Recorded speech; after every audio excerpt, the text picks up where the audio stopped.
Pwede na connection naman po natin kahit ipatupad ng ito. Well, definitely it will affect dahil hindi ko kolektahin yan eh. Aha. Oh, pero okay pa naman po. Makakaraos, kumbaga.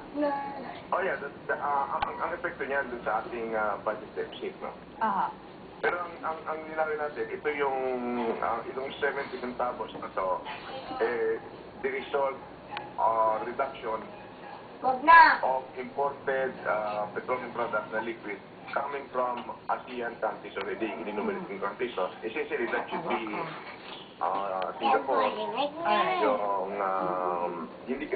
hindi kasama yung nanggagaling sa limbawa sa quantities sa Taiwan. Okay. Alright. Secretary Reyes, maraming salamat po sa information. Energy Secretary Angelo Reyes.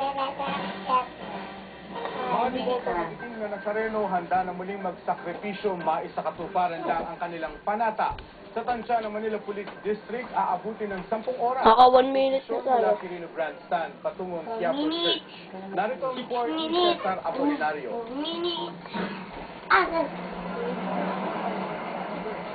Tradisyon ng penitensya para sa mga deboto ang paglalakas ng nakayapa o pinagista ng Quiapo.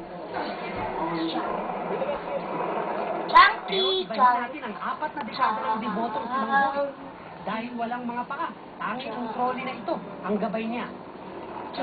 Pero tulad ng milyon-milyon pang Pilipino, handa siyang makipagsiksikan, makalapit lang sa itim na poon.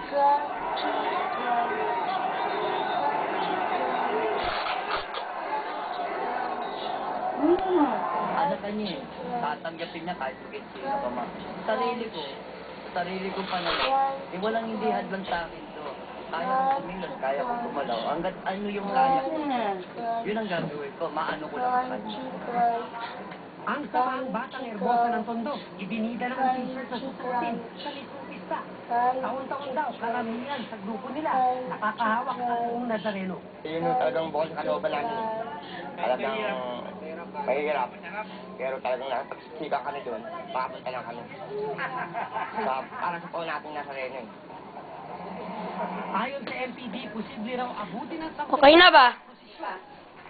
Mula Quirino Grandstand, idadalong din na Nazareno sa Katibak Drive. At didiretso sa MacArthur Bridge. Magkakaroon din ng pagkakataon ng ibang deboto sa Maynila na masilayan ng poon dahil daraan din ang posisyon sa iba't iba pang kalye roon. Iitungo na sa Plaza Miranda saka ipapasok ang poon sa Quiapo Church. At maaari, iwasan po nila yung pagdadala ng mga personal na gamit tulad ng mga cellphone, alahas. At kung may mga Okay na. silang pitaka, at maaari